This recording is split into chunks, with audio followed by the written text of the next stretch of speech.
قال النبي محمد صلى الله عليه وسلم: إني قد رأيتكم تفتنون في القبور كفتنة الدجال.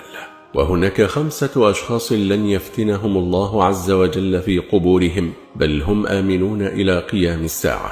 الأول هو من داوم على قراءة سورة الملك كل ليلة.